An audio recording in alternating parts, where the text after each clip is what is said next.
வணக்கம். நான் உங்கள் ஏசி ராமராஸ். இன்றைய பதிவானது உணவே மருந்து, மருந்தே உணவு என்பதற்கேற்ப மக்கள் வாழ வேண்டும் என்பதற்காக இந்த பதிவினை பதிவு செய்ய விரும்புகிறேன். மக்கள் சிந்திக்க வேண்டும். விவசாயத்தில் மனிதன் விதைகளை பயிரிட்டு உற்பத்தி செய்து உணவினை உண்டு வாழ்கிறான். ஆனால் எந்த விதையும் யாரும் எதுவும் பயிரிடுவதில்லை. இயற்கையின் கால சூழ்நிலைக்கேற்ப மனிதன் வேளாண்மை செய்யாத பல்வேறு வகையான தாவரங்கள், செடி கொடிகள், நான் படித்ததுக்கப்புறம் புராணத்தில் 21 லட்சம் இருக்கிறது செடி கொடிகளில். அதில் மனிதன் உணவிற்காக பயிர் செய்தது ஒரு சில தாவரங்கள், உணவுப் பயிர்கள் மட்டுமே. மனிதன் விதையை பூமியில் ஊன்றி அதை விளை வைத்து ஒரு சில பழங்கள் விலைகளை மனிதன் உண்டு வாழ்கிறான்.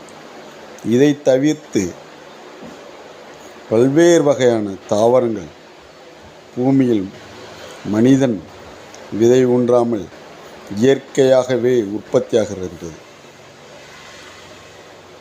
இயற்கையாகவே வளர்ந்து நிற்கிறது. இது எதற்கு நிற்கிறது என்று எந்த மனிதனும் ஆராய்ந்ததில்லை. உலகத்திலே தமிழ் மருத்துவம் ஒன்றுதான் இதை ஆராய்ந்திருக்கிறது. அதனால தான் மருத்துவத்தில் உலகத்தில் தமிழுக்கென்று தனி ஒரு மருத்துவம் உண்டு. சித்தர்கள், யோகிகள், ஞானிகள் மூலம் அனுபவ ரீதியாக ஒவ்வொரு தாவரத்தின் மருத்துவ குணங்களை நம்மளுக்கு சொல்லிவிட்டு போயிருக்கிறார்கள். அதற்காகத்தான் நான் தினமும் ஒரு மூலிகையை பதிவிடுகிறேன். இன்றைய காலகட்டத்தில் தமிழ் மருத்துவம் குறைந்து கொண்டே போகிறது. ஏன்னா அதை பற்றிய விழிப்புணர்வு மக்களுக்கு இல்லை. அதை பற்றியான தெளிவு, அதை பற்றியான நன்னம்பிக்கையை ஏற்படுத்துவதில்லை. காரணம், ஆங்கில மருத்துவத்தின் வியாபார யுக்தி, வேர்ல்டு ஹெல்த்தின் வியாபார யுக்தி. மருந்து, ஆங்கில மருத்துவம் என்பது வானத்திலிருந்து விளைவதல்ல, வானத்திலிருந்து கொண்டு வருவதல்ல. பூமியில் விளைகின்ற இயற்கை தாவர செடி கொடிகளை வைத்துத்தான் அவர்கள்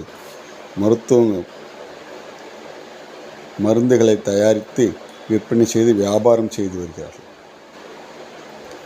அது இன்றைக்கு உலகத்தில் மிகப்பெரிய வியாபாரம். ஆனால் அது சரியாகிறதா என்பது கால சூழ்நிலைக்கு ஏற்பதான் தெரியும்.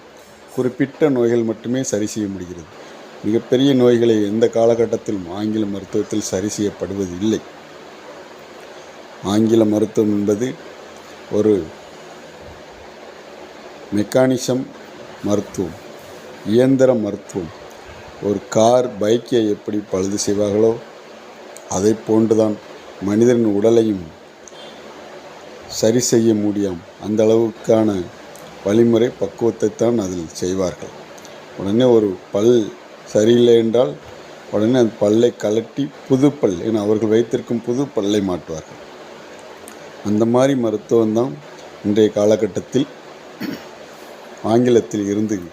ஆனால் இது நமது தமிழ் மருத்துவமான சித்த மருத்துவத்தில் இருக்கின்ற பல்லையே சரி செய்து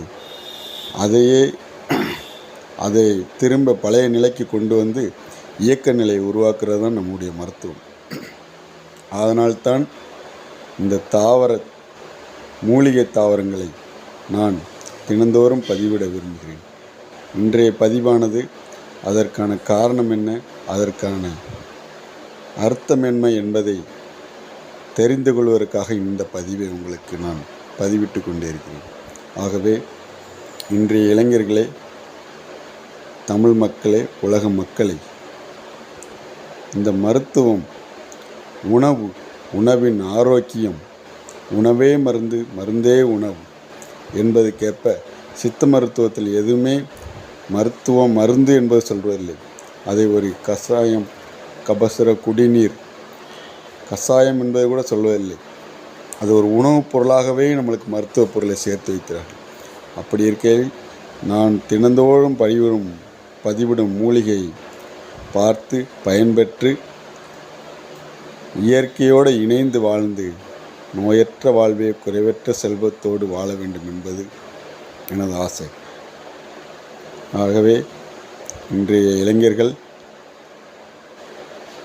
நமது தமிழ் மருத்துவமான சித்த மருத்துவத்தின் தன்மை உணர்ந்து அதற்கேற்ப உணவினை உண்டு ஆரோக்கியமாக வாழ வேண்டும் என்று உங்களை பணிவன்போடு கேட்டுக்கொள்கிறேன். நன்றி, வணக்கம்.